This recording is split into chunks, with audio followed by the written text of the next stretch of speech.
there are some more questions that we are going to practice now, right? So we did introduce the recursive functions topic, right? A function that calls itself, right? And we did one particular question on it before the exam. So we are going to do more questions on it, right? And we are going to generate a factorial for any given number, right? And we are going to develop this program, this logic as a function, so that we could generalize the process for any given number. All right. So let's start with this. All right.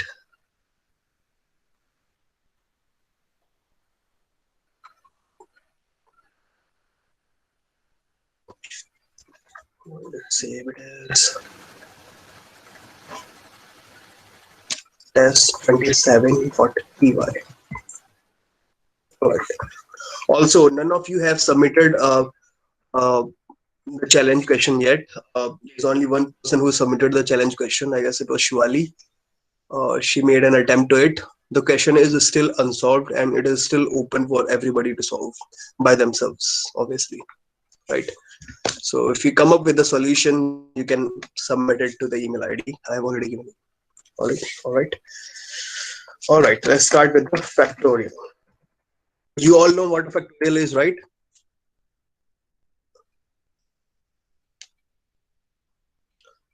What is factorial? आप लोगों को इतना मालूम है, right? सभी लोगों को कोई है जिसको ये नहीं मालूम कि factorial क्या होता है? अभी बता दो, I can explain. Otherwise, we'll move forward straight away. Khushboo, factorial क्या होता है?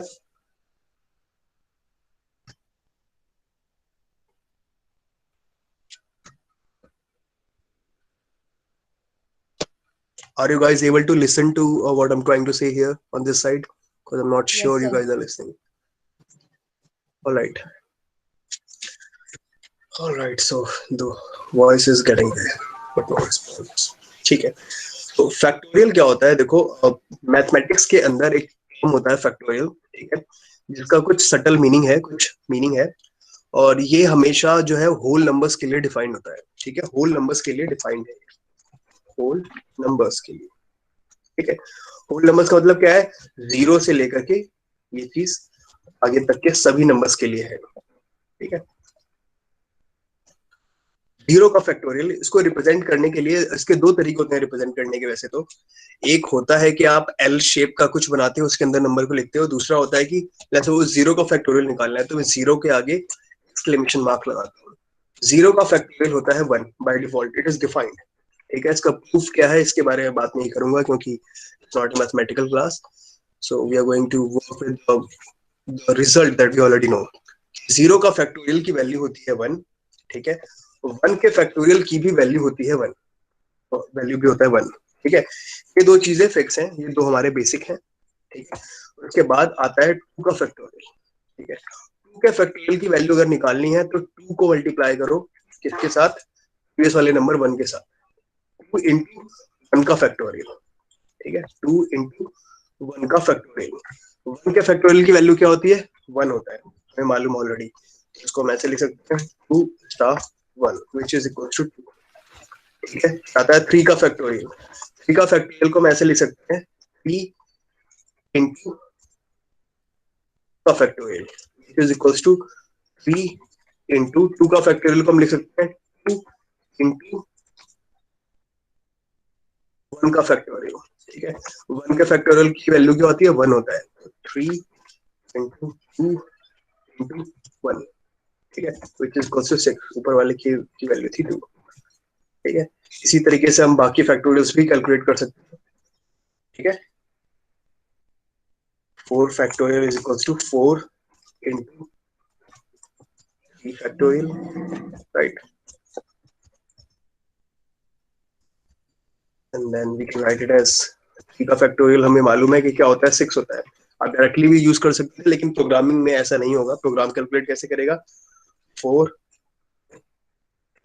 इंटू 3 का फैक्टोरियल क्या होता है? 3 इंटू 2 का factorial which will be equals to 4 into 3 into 2 का फैक्टोरियल क्या होता है?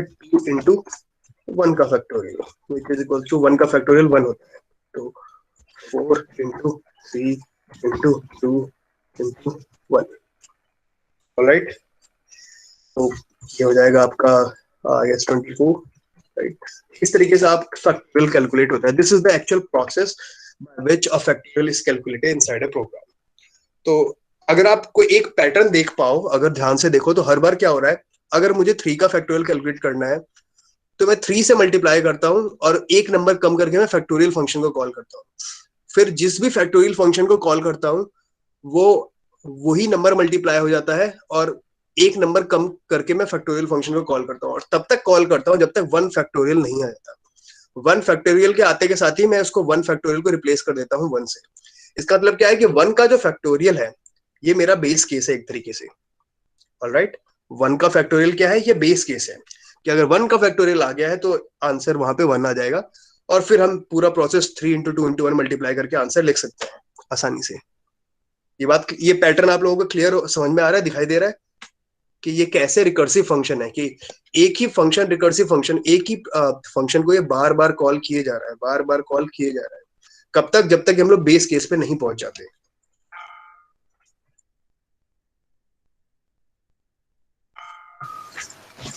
Alright, okay okay. हमें इसी चीज का इस्तेमाल करते हुए हमें ये फैक्टोरियल का प्रोग्राम बनाना है, ठीक है. और या ठीक है, तो हम एक ही फंक्शन है जो हमारा बार बार अपने आप को खुद को ही कॉल करता जाएगा, और हमारा प्रोग्राम इसको कुछ इस तरीके से डेवलप करना है, ठीक है. तो इसको डेवलप करने के लिए अब हम शुरू करते हैं कुछ प्रोग्राम, ठीक है. ऑलराइट, तो सबसे पहले इनपुट लेंगे. एक मिनट,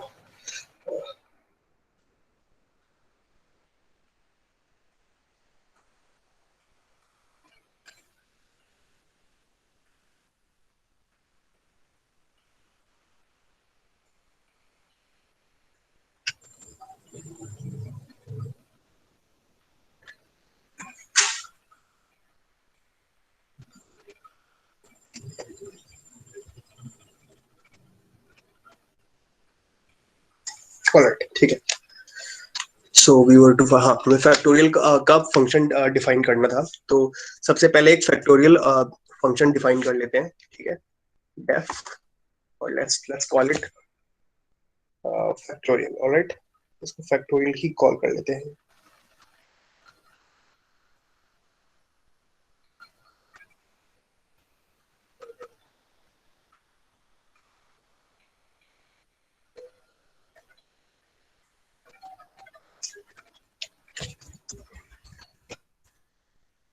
यूजर से इनपुट लेना होगा, तो हमने यहाँ पे n ले लिया है, n नाम का इनपुट ले लिया हमने यहाँ पर, ठीक है.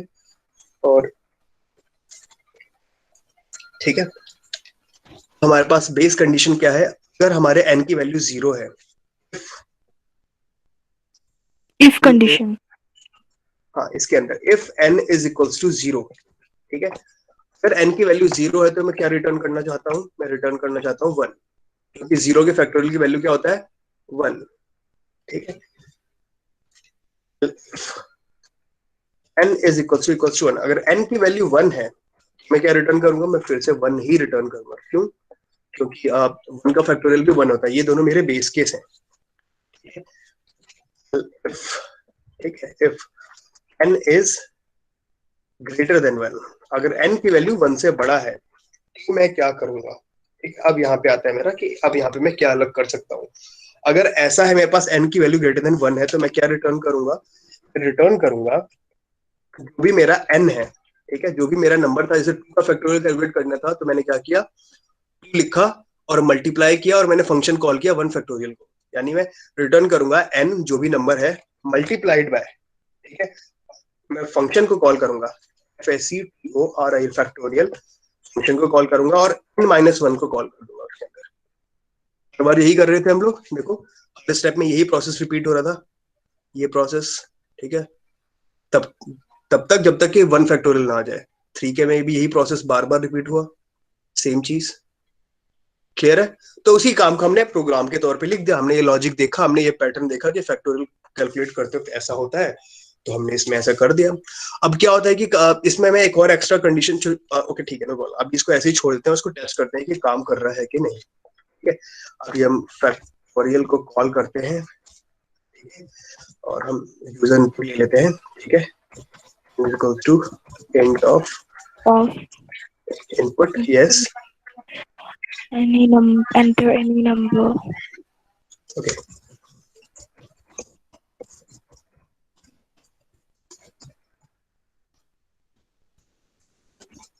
Factorial. Print factorial n.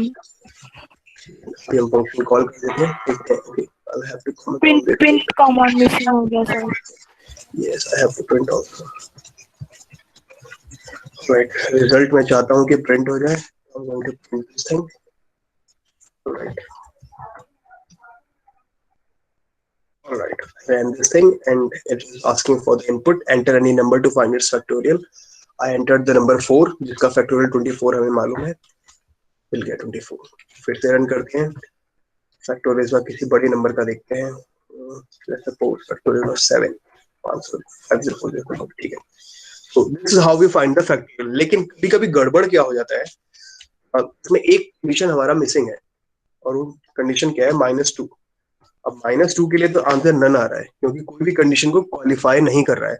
हम क्या चाहते हैं, अगर यूजर कोई गलत इनपुट दे, ठीक है, अगर यूजर कोई गलत इनपुट देता है, तो मैं क्या चाहता हूँ, मैं यूजर को बता देना चाहता हूँ कि भैया ये इसके लिए फैक्टोरियल पॉसिबल ही नहीं है, तो इसलिए हमने लास्ट क्लॉज रखा हुआ है। एल्स अगर 0, 1 और n ग्रेटर देन 1 नहीं है, तो इसका मतलब क्या है कि उसका फैक्टोरियल फाइंड हम कर ही नहीं सकते, राइट।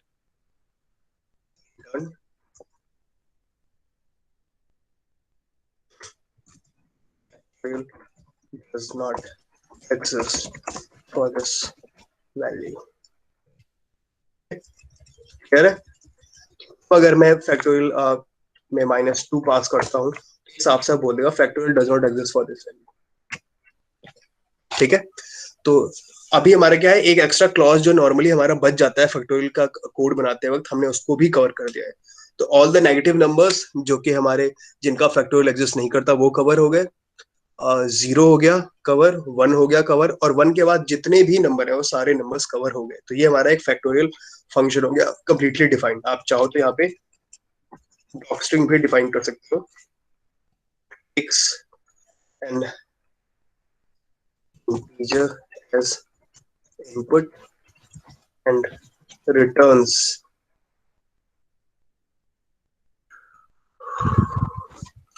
its factorial, right. तो जब भी आप भी फैक्टोरियल फंक्शन का इस्तेमाल करने की कोशिश करोगे, ठीक है, तो आपको बताएगा एक ही पैरामीटर है इसका n, ठीक है, और आपको हमेशा जब भी इसका डेफिनेशन चेक करना होगा, तो आप डेफिनेशन के थ्रू भी पता लगा पाओगे कि ये करता क्या है। ठीक है, ये फंक्शन हमारा किस काम आता है। ऑलराइट, तो this was factorial for you, किस तरीके से फैक्टोरियल कैलकुलेट करते हैं।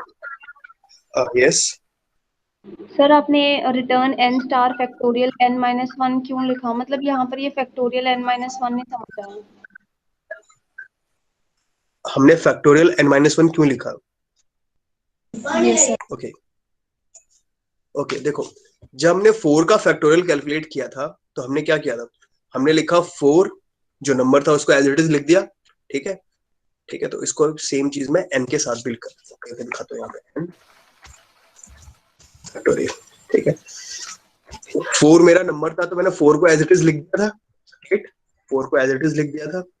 यहाँ पे मैं n को एज इट इज लिख दी, मल्टीप्लाई। उसके बाद मैंने क्या किया, 4 के बाद 4 से जो एक नंबर छोटा है, जस्ट -4 -1 का फैक्टोरियल मैंने कॉल कर दिया था यहाँ पर, राइट। मैंने क्या किया, यहाँ पर मैंने यहाँ पे लिया, मैंने फंक्शन कॉल किया, फैक्टोरियल नाम का जो फंक्शन मेरा, मैंने उसी को कॉल किया और मैंने n-1 कर दिया।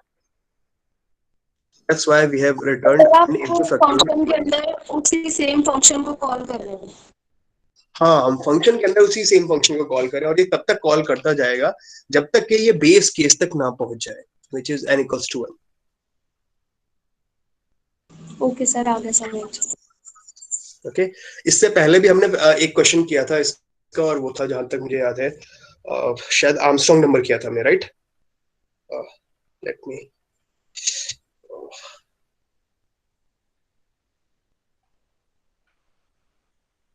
we did some kind of series if I remember it correctly. Okay, all right, छोड़ो. आर्मस्ट्रांग नंबर नहीं किया था हमने, कोई दूसरा प्रोग्राम किया था. I'm just unable to remember it right now.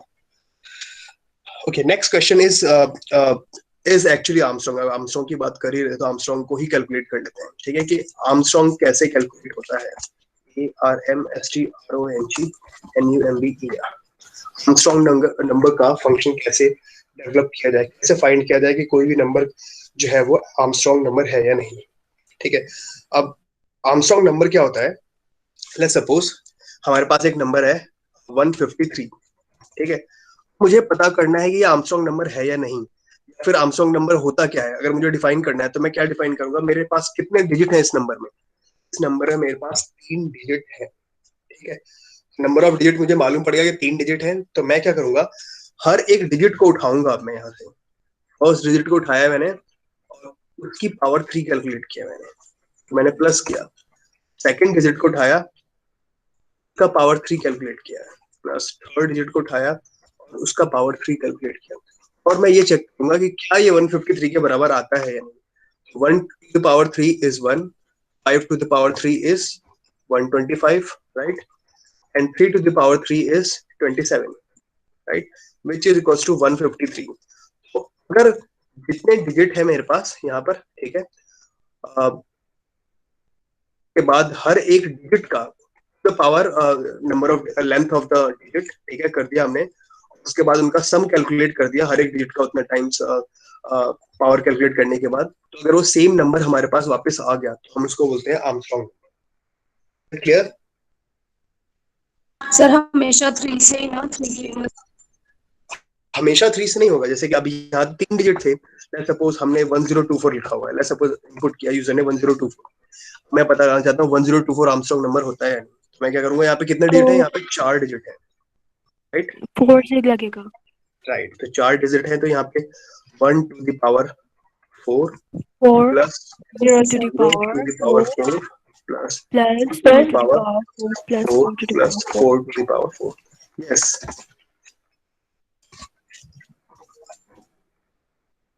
Sir इसका मतलब लास्ट डिजिट लेंगे या फिर जो मतलब टोटल होगा वो लेंगे. नहीं, लास्ट नंबर नहीं. कितने डिजिट हैं यहाँ पे 1029 भी हो सकता था. लास्ट डिजिट नहीं ले रहे हम, देख रहे हैं कितने डिजिट है मेरे इस नंबर में. कितने डिजिट है, 4 डिजिट है इसमें, राइट. Okay sir. क्या आखिरी नंबर से फर्क नहीं पड़ता इसमें. ये 1029 है, ये समझ लो. ठीक है. तो हम अगर ये नंबर हमारा जैसे कि साफ साफ दिखाई दे रहा है कि ये 1029 के बराबर नहीं आएगा. 9 to the power is 81. 81 into 9 हो जाएगा आपका 729. 729 into 9 हो जाएगा आपका 6000 समथिंग. ऑलराइट. तो this is not going to be equal to 1029. तो ये क्या हो जाएगा, ये नॉट एन आर्मस्ट्रांग नंबर. ठीक है. तो हम एक ऐसा फंक्शन डेवलप करना है जो कि आर्मस्ट्रांग नंबर का पता लगा चाहिए कि आर्मस्ट्रांग नंबर, कोई भी गिवन नंबर आर्मस्ट्रांग है या नहीं है. ठीक है. ऑलराइट. ठीक है.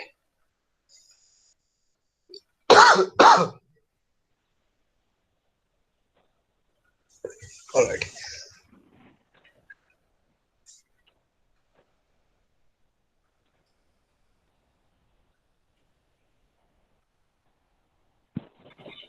Excuse me sir. Yes. Sir एक बार दोबारा बताना आर्मस्ट्रांग नंबर. ओके, ध्यान से सुनना इस बार. ठीक है बच्चे. ऑलराइट. लेट्स सपोज मेरे पास एक नंबर है 5430. ऑलराइट. और भी छोटा कर लेते हैं, 14323. लेट्स सपोज ये नंबर है मेरे पास. ठीक है. और मुझे पता करना है कि ये नंबर आर्मस्ट्रांग नंबर है या नहीं. सबसे पहला काम क्या करूंगा मैं इसके अंदर, सबसे पहला काम, find the number of digits in this number. ठीक है. सबसे पहला काम क्या है, मैं इसमें से इसमें डिजिट्स कितने हैं मैं उसका पता लगाऊंगा. That's the first thing. इसका प्रोग्राम हम बना चुके हैं, राइट ना. कि नंबर ऑफ डिजिट्स कितना था उसको कैसे पता लगाएं, इसका प्रोग्राम बना चुके हैं। इसके दो तरीके देखे हैं, एक स्ट्रिंग में कन्वर्ट करके which is really easy single line, और एक बिना स्ट्रिंग में कन्वर्ट किए। दो तरीके हमने देखे हैं, ठीक है। उसके बाद में क्या करूंगा, ठीक है, उसके बाद में हर एक डिजिट को उठाऊंगा, ठीक है, और हर एक डिजिट को उठाने का तरीका भी हमने सीखा हुआ है कि लास्ट वाला डिजिट उठाओ, फिर सेकंड लास्ट, फिर थर्ड लास्ट, फिर फोर्थ लास्ट, और फिर फर्स्ट फिफ्थ लास्ट, राइट। तो मैं क्या बोलते हैं, जब हमने डिजिट को नंबर ऑफ डिजिट्स फाइंड करने की कोशिश की थी, तो हमने इस तरीके को भी देखा था कि कैसे हम लास्ट डिजिट को उठा सकते हैं। इवन पैलिंड्रोम कैलकुलेट करते वक्त भी हमने देखा था कि कैसे हम लास्ट डिजिट को हर बार उठा सकते हैं, राइट। तो मैं क्या करूंगा, take one digit at a time. अगला काम क्या है, take one digit at a time, ठीक है, एंड फाइंड इट्स पावर, या फिर ऑर्डर भी बोल सकते हैं, पावर और order according to the number of digit। जब एक करके सारे डिजिट का हमने उठा लिया है, क्या उसके बाद तीसरा काम क्या है, सम करना है, सम द वैल्यूज obtained, ठीक है। आप चाहो तो एक ही बार में सारे को सम कर दो, या फिर चाहो तो 3 का आपने 3 to the power 5 कैलकुलेट कर लिया, तो उसके बाद आप उसको 2 to the power 5 में उसको सम कर दो, फिर आपका जो सम आया उसको अगले वाले 3 to the power 5 में सम कर दो, फिर जो आपका सम आ गया उसको 4 to the power 5 में सम कर दो, फिर उसके बाद 1 to the power 5 कैलकुलेट करके उसमें सम कर दो। तो आप ये भी कर सकते हो, which is much better I believe, ठीक है। तो आप 4323 का आर्मस्ट्रांग नंबर कैसे पता लगाते हो, हम प्रोग्राम के तरीके करेंगे, वो कैसे करेंगे, हम लास्ट डिजिट से उठाएंगे प्रोग्राम के अंदर हम लोग, ठीक है। तो मैं प्रोग्राम के नजरिए से बता रहा हूँ इस टाइम, ठीक है।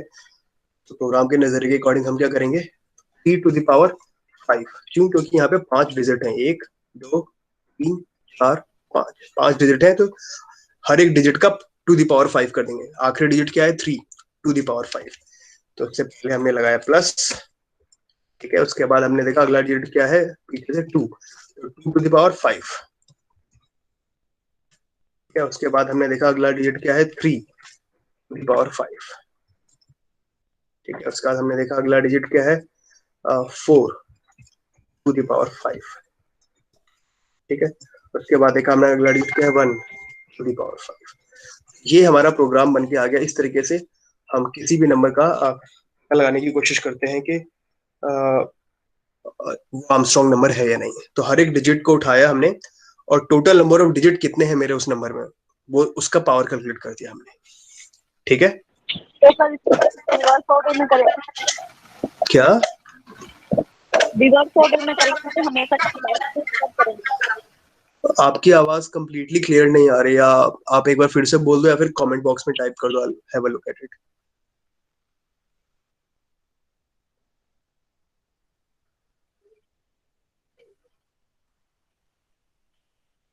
आप लोग फिर से चेक करो एक बार, हम looking at the comment box. तो सर हमेशा हमको लास्ट से ही शुरू करें। जो हम प्रोग्राम बनाएंगे, क्योंकि देखो हमने कल हमने पैलिंड्रोम बनाया था, राइट, ध्यान से देखो अगर, तो कल हमने पैलिंड्रोम बनाया था, यस, नंबर्स के थ्रू हमने पैलिंड्रोम बनाया था। तो हमने क्या किया था, हर बार हमारे पास देखो ये प्रोग्राम है, इसके थ्रू मैं हर बार लास्ट डिजिट को उठा सकता हूँ, ठीक है। किसी भी नंबर का आप उसका क्या बोलते हैं मॉड्यूलस निकालोगे 10 से, ठीक है, किसी भी नंबर का मॉड्यूलस 10 से निकालोगे तो आपको उसका लास्ट डिजिट मिल जाएगा, ठीक है, as long as you are working with decimal numbers, ठीक है। तो डेसिमल नंबर का मतलब क्या है, 0 to 9 डिजिट वाले, ठीक है, बाइनरी और हेक्सा और ऑक्टल नहीं, ठीक है। तो as long as you are working with these numbers, तो आप 10 का साथ उसका मॉड्यूलस निकालोगे तो लास्ट डिजिट आपको हमेशा मिल जाएगा। तो एक तरीका क्या है हमारे पास, ये एक तरीका है हर बार एक लास्ट डिजिट को एक्सेस करने का। लास्ट डिजिट एक्सेस किया, उसके बाद हमने रिमूव कर दिया, ठीक है। फिर उसके बाद अगली बार फिर से शॉर्ट हो गया, डिजिट कम हो गई जिसको एक्सेस कर चुके हैं, तो मेरा सेकंड लास्ट नंबर होगा, जैसे हमने यहाँ पे कल दिखाया था पूरा एक साथ, राइट।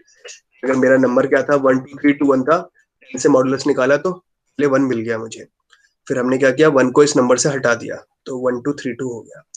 अब 1 2 3 2 हो गया तो हमें 2 चाहिए इसका आखिरी वाला, तो हमने फिर से 10 से मॉड्यूलस निकाला तो 2 मिल गया हमें, 2 मिल गया तो इस नंबर में से 2 को हटाना है हमें, तो हमने ये क्या बोलते हैं फ्लोर डिवीजन कर दिया, तो 123 मिल गया हमें, 123 मिल गया, 3 चाहिए, 10 से मॉड्यूलस फिर से निकाल दिया, 3 मिल गया। तो हमने ऑलरेडी एक तरीका सीखा हुआ है जिससे कि हम नंबर को, इंडिविजुअल नंबर्स को, सभी नंबर्स को एक्सेस कर सकते हैं। और क्योंकि फर्क नहीं पड़ता प्रोग्राम बनाते वक्त, मतलब इस आर्मस्ट्रॉन्ग नंबर को कैलकुलेट करते वक्त कि आप आगे से और सबकी कैलकुलेट करने की कोशिश कर रहे हो या पीछे से कैलकुलेट कर रहे हो, फर्क तो पड़ेगा नहीं, क्योंकि अल्टीमेटली तो सारे नंबर सम हो रहे हैं इसके अंदर, राइट। तो हाँ, हम प्रोग्राम के अंदर हमेशा इसको पीछे से ही शुरू करेंगे, that's for sure. Okay, okay ठीक है। Okay, let's get back to the programme.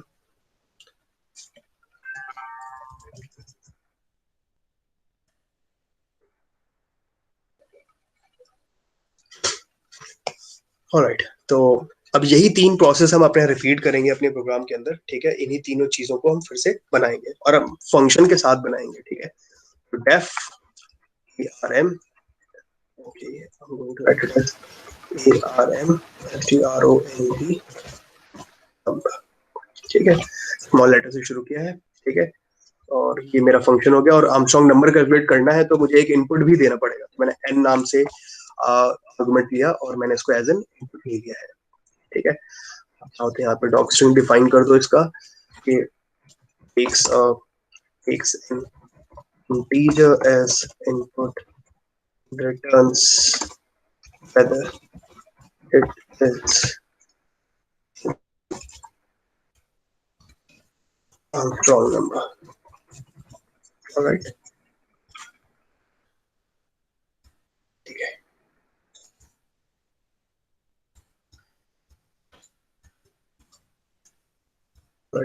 ठीक है, तो सबसे पहला काम क्या है हमारा कि हमारा प्रोग्राम शुरू होगा तो मुझे लेंथ पता लगाना है। सबसे पहला काम मेरा ये है। तो लेंथ पता लगाने का एक लंबा तरीका भी देखा है और एक छोटा तरीका भी देखा है। तो मैं यहाँ पे छोटा वाला तरीका इस्तेमाल करूंगा, यानी कि स्ट्रिंग में कन्वर्ट करके, ठीक है। लेंथ को मैं यहाँ पे लेट्स सपोज मैंने क्या लिखा है, लेंथ को हम यहाँ पे लिखते हैं, लेट्स सपोज लेंथ को हमने रिप्रेजेंट कर लिया, ऑर्डर लिख लेते हैं, ऑर्डर, राइट, ऑर्डर नाम से हमने रिप्रेजेंट कर दिया, ठीक है।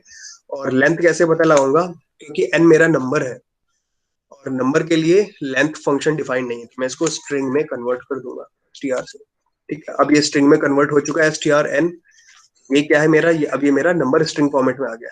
इसका लेंथ कैलकुलेट किया जा सकता है, मैं इसका लेंथ कैलकुलेट कर दिया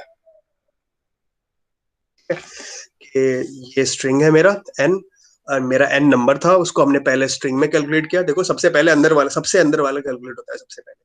तो नंबर मेरा स्ट्रिंग के अंदर कन्वर्ट हो गया, स्ट्रिंग में कन्वर्ट हो चुका है, तो अब उसका लेंथ भी कैलकुलेट किया जा सकता है, ठीक है। सबसे पहले सबसे अंदर वाला सॉल्व होता है हमेशा, ठीक है। तो लेंथ हमें यहाँ से इसका मालूम पड़ गया, ठीक है। आप अगर इसको देखना चाहते हो कि ये काम करता है या नहीं, तो आप लोग इसको इसमें देख भी सकते हो, जैसे कि n इक्वल्स टू हमने 124 ले लिया, ठीक है। आप इसका चेक कर लो अभी कि टाइप क्या है इसका, n का इंटीजर है, ठीक है। लेकिन अगर मैं टाइप करूंगा str ऑफ n का, ठीक है, तो इसका टाइप हमेशा स्ट्रिंग आएगा, ठीक है, राइट। तो ये स्ट्रिंग में कन्वर्ट हो चुका है। इसके बाद अगर आप इसका लेंथ पता लगाना चाहते हैं, लेंथ str, मेरा ओरिजिनली जो मेरा n था वो अभी भी नंबर ही है, ठीक है, पर मैंने यहाँ पे टेम्पोरेरीली उसको स्ट्रिंग में कन्वर्ट कर दिया है, टेम्पोरेरीली इस पर्टिकुलर लाइन में, ठीक है, ताकि मैं उसका लेंथ कैलकुलेट कर सकूं। मेरा नंबर जो है वो अभी भी ओरिजिनल नंबर मेरा नंबर ही है, वो मेरा इंटीजर फॉर्मेट में ही होगा, ठीक है, वो मेरा स्ट्रिंग फॉर्मेट में कन्वर्ट नहीं हुआ है। वो बस इस पर्टिकुलर लाइन के लिए हमने टेम्पोरेरीली इसका टाइप कास्टिंग किया हुआ है, ठीक है, जिससे हम उसका लेंथ पता लगा सकें। 124 का लेंथ क्या है, 3, विच इज करेक्ट, क्योंकि इसमें 3 डिजिट्स हैं, ठीक है। तो पहला स्टेप जो था मेरा ये पूरा हो गया, ठीक है। पहला स्टेप पूरा करने के बाद अब मुझे अगले स्टेप के लिए क्या करना है कि एक बार में एक डिजिट को एक्सेस करना है और मुझे सम भी कैलकुलेट करना है, ठीक है। कैसे सम करना है कि ये कैलकुलेट हो गया तो इसको 0 से ऐड कर दो, ठीक है। इनिशियली तो मेरे पास 2 नंबर है नहीं, मैंने इसको 0 से ऐड कर दिया, ठीक है। 0 से ऐड कर देने के बाद 0 क्यों लिया हमने, क्योंकि हमारे ऐड करने के लिए जो हमारा ऐड ऑपरेटर है प्लस वाला, ये 2 ऑपरेंड के ऊपर काम करता है, एक लेफ्ट साइड में होना चाहिए, एक राइट साइड में होना चाहिए। तो हमने 0 पहले बाय डिफॉल्ट ले लिया, ठीक है। तो जब ये सम परफॉर्म कर देंगे तो हमें एक वैल्यू मिल जाएगी, right, which will be equals to I guess 81, ठीक है। 81 आ गया हमारे पास, ठीक है। 81 को किसमें प्लस कर देंगे, यहाँ से जो भी वैल्यू आएगा, 2 की पावर 5 इज 32, 18 + 22 कर देंगे इसके अंदर हम लोग, ठीक है। जो भी वैल्यू आएगी तो हम उसको अगले वाले का पावर निकालेंगे, उसमें ऐड सब ऐड कर देंगे, फिर अगले वाला नंबर निकालेंगे उसमें ऐड कर देंगे, फिर अगला नंबर आएगा उसमें ऐड कर देंगे, ठीक है। स्टेप बाय स्टेप एडिशन बढ़ता चला जाएगा और पूरा एडिशन कैलकुलेट हो जाएगा। और ये चीज हमने लिस्ट में देखा ही हुआ है कि कैसे होता है ये चीज, है ना। लिस्ट में जो हमने सभी नंबर्स का सम कैलकुलेट करने की कोशिश किया था, देख रहे हो आप, हमने जो इनिशियली प्रोग्राम किए थे वो बेसिकली उन्हीं चीजों का बेसिक्स जो हमने सीखे थे उन्हीं का इस्तेमाल हो रहा है इन सभी फंक्शंस को डेवलप करने के लिए, ठीक है। तो मैं स्टेप 2 करने जा रहा हूँ। यहाँ पर कैलकुलेट करने के लिए पहले मैंने क्या किया है, मैंने एक एस नाम का वेरिएबल लिया है, सम, समझ लो इसको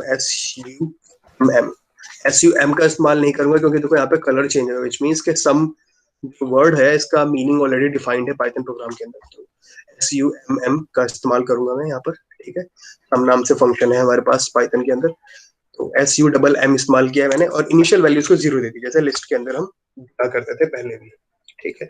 और अब मैं वही प्रोग्राम चला दूंगा लेंथ कैलकुलेट करने वाला जो कि हम किया करते थे पहले, ठीक है। लेकिन क्योंकि मुझे कंपेयर करना है नंबर्स को, ठीक है, यहाँ पे मैं n में चेंजेस करूंगा। देखो जब मेरा सम कैलकुलेट होके आ जाएगा, लास्ट स्टेप और भी होता है इसमें, fourth, compare the obtained sum is equal to original number, क्योंकि ओरिजिनल नंबर से मुझे कंपेयर करना है तो मेरा n है उसको मुझे उसका ओरिजिनल वैल्यू मुझे सेव करके रखना पड़ेगा। मैंने यहाँ पे क्या किया, org नाम से मैंने एक वेरिएबल ले लिया जिसे मैंने सेव कर लिया है इसको, या फिर आप इसको स्टार्ट नाम से ले लो। स्टार्ट में मैंने n की वैल्यू सेव करके रखी है, तो स्टार्ट वेरिएबल में भी n का ओरिजिनल वैल्यू सेव है, ठीक है। और हमने प्रोग्राम देखा हुआ है पहले,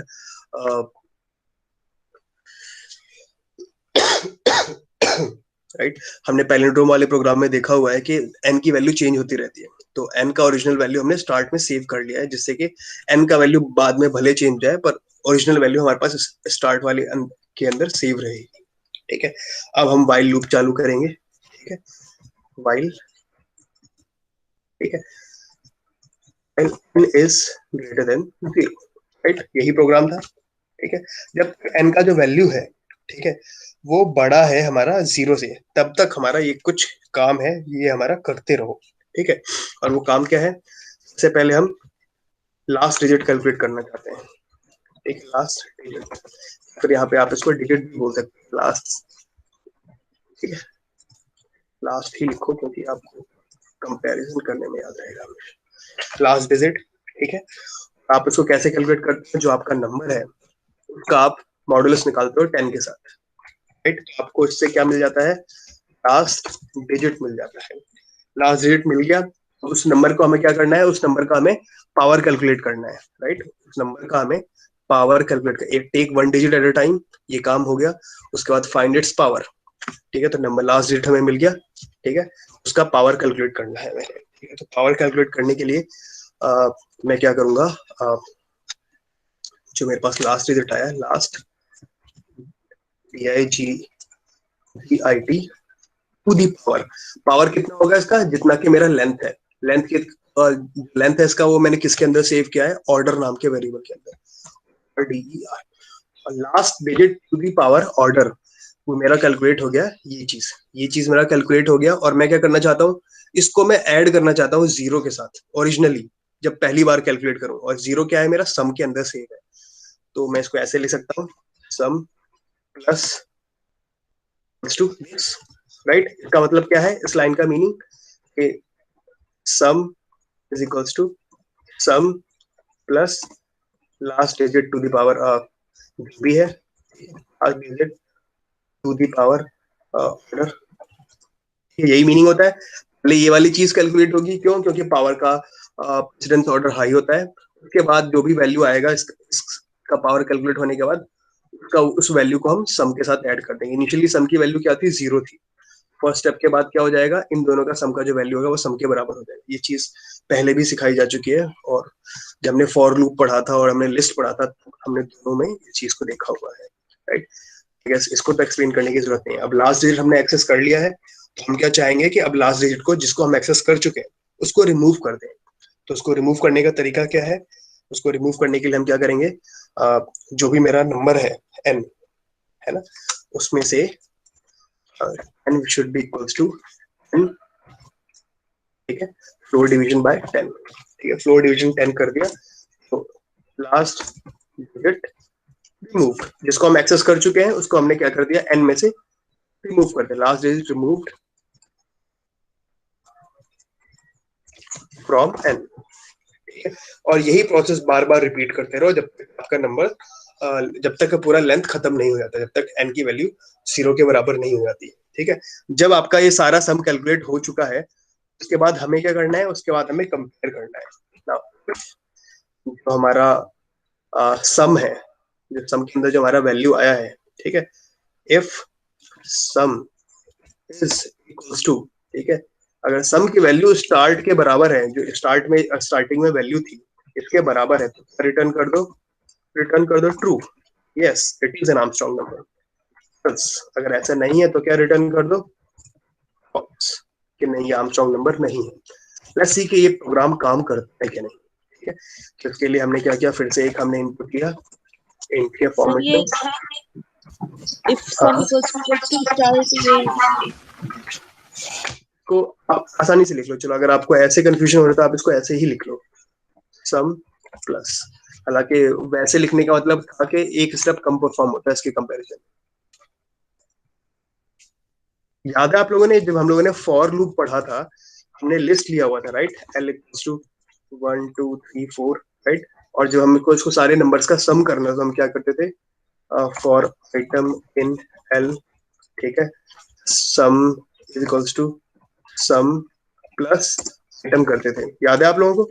यही चीज हमने यहाँ पे तो किया है और कुछ भी अलग नहीं किया हमने, सेम चीज। देखो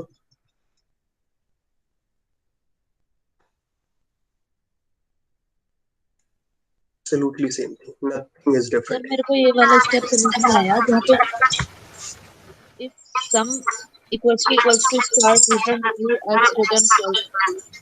देखो हमने किया क्या है कि पहली बार जब हम सम कैलकुलेट करेंगे, ठीक है, जब मैंने पहला डिजिट उठाया 3 टू द पावर 5, सबसे पहला डिजिट तो यही उठाऊंगा, पीछे से उठा रहा हूँ तो, राइट, पहला डिजिट ये आया मेरा, तो मैं पहली बार सम कैलकुलेट करूंगा तो मेरे पास इस नंबर को ऐड करने के लिए दूसरा नंबर भी होना चाहिए। अगर मुझे प्लस करना है, एडिशन करना है, तो मेरे पास दो नंबर होने चाहिए ना जिनको मैं ऐड करूं, एक अकेला नंबर ऐड नहीं हो सकता, राइट। तो पहली बार का जो सम का प्रॉब्लम है उसका सॉल्व करने के लिए हमने 0 ले लिया, जैसे कि हमने लिस्ट के अंदर भी लिया हुआ था, राइट। पहली बार जो मेरा आइटम इसमें से आएगा वो आएगा, वैल्यू आएगी 1 पहली बार इसमें से, राइट। आइटम की वैल्यू इसमें पहली बार क्या थी, 1 थी, लेकिन पहली बार मैं इसको किससे ऐड करूं, कोई नंबर तो होना चाहिए, तो 0 से ऐड कर दूं तो सेम नंबर मिल जाएगा मुझे, कोई फर्क नहीं पड़ेगा, राइट। तो मैंने पहली बार 0 ले लिया सम का वैल्यू। इससे फायदा क्या हुआ कि इनिशियली पहली बार सम का वैल्यू 0 था, +1 हो गया इसमें, तो अपडेटेड वैल्यू सम का क्या हो गया, 1 हो गया, ठीक है। सम का अपडेटेड वैल्यू क्या हो गया, 1 हो गया। अब अगली बार जब आपका वैल्यू 2 आएगा तो आपको किससे ऐड करना होगा, आपको ऐड करना होगा 1 से। सम का अपडेटेड वैल्यू क्या है, 1, आपको उसको किससे ऐड करना, आइटम से, आइटम की वैल्यू क्या है 2। तो यही सेम चीज यहाँ पे भी हो रही है, समझ रहे हो आप? सर मैं ये पूछ रही हूँ n is equals to int input से ऊपर ये रिटर्न वाली स्टेटमेंट लिख रखी है ना आपने, return true else return false. हाँ, मेरे को ये वाली ये समझ में नहीं आया। ये क्यों लिखा हुआ है हमने? हाँ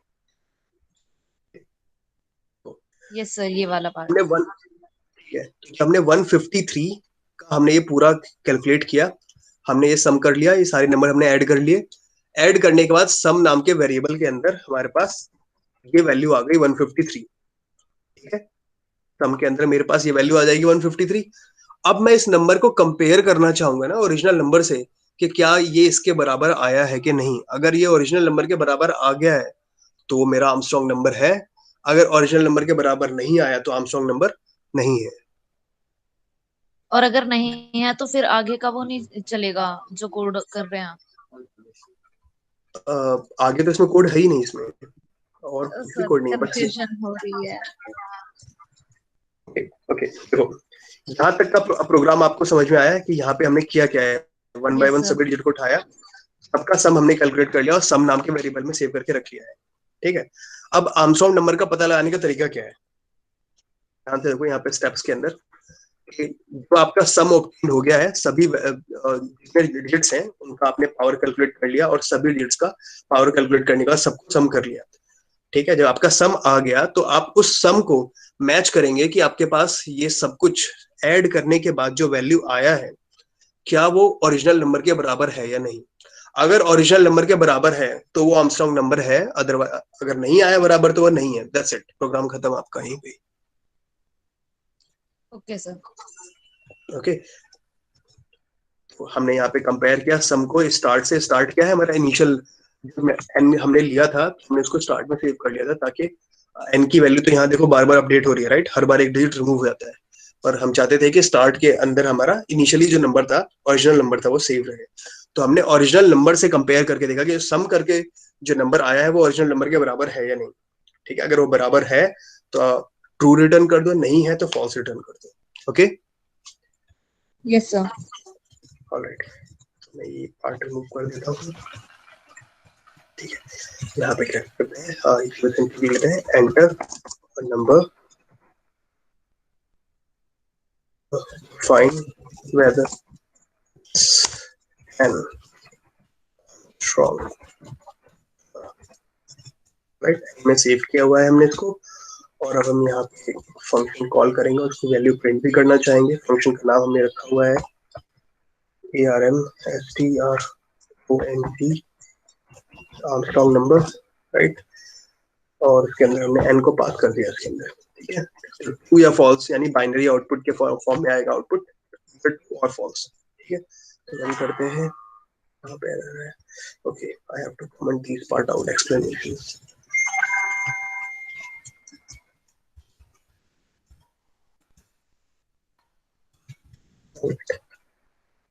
पहले फैक्टोरियल वाला सॉल्व कर लेते हैं। ठीक है, हमारे पास आर्मस्ट्रांग नंबर के लिए इनपुट आया, हमने 156 दे दिया इनपुट। ठीक है, which is false, क्योंकि 1 to the power 3 plus 5 to the power 3 plus 6 to the power 3, अगर आप देखोगे तो उसका वैल्यू होता है 342, which is not equal to 156। इसीलिए आंसर क्या है, फॉल्स आया है। ठीक है, लेकिन अगर आप 153 के लिए यही चीज चेक करोगे, अगर आप, ठीक है, यही चीज अगर आप 153 के लिए चेक करोगे तो आंसर ट्रू आएगा। क्यों? क्योंकि 1 to the power 1 plus 5, 1 to the power digit है, right, 5 to the power 3 plus 3 to the power 3 का वैल्यू 153 के बराबर आता है। ठीक है, ये नंबर और ये नंबर दोनों बराबर हैं, तो इसीलिए इसने ट्रू रिटर्न किया है। क्लियर है कि आर्मस्ट्रांग नंबर का पता कैसे लगाते हैं, आर्मस्ट्रांग नंबर क्या होता है और कैसे आर्मस्ट्रांग नंबर पता लगाने के लिए फंक्शन बनाते हैं। लॉजिक क्लियर है सभी को? Yes sir. राइट, तो क्लास का समय लगभग समाप्त हो चुका है, तो अब नेक्स्ट टॉपिक नेक्स्ट क्लास में। ठीक है, सभी लोग प्रैक्टिस करते रहें, जो सवाल आप लोगों को प्रैक्टिस के लिए दिए हैं उसको सॉल्व करते रहें। और गंदा Sharma was removed from the meeting, Khushboo Rani was removed from the meeting। सभी लोग अपने आप रिमूव क्यों हो रहे हैं? Alright, no problem. There must be some glitch with the program.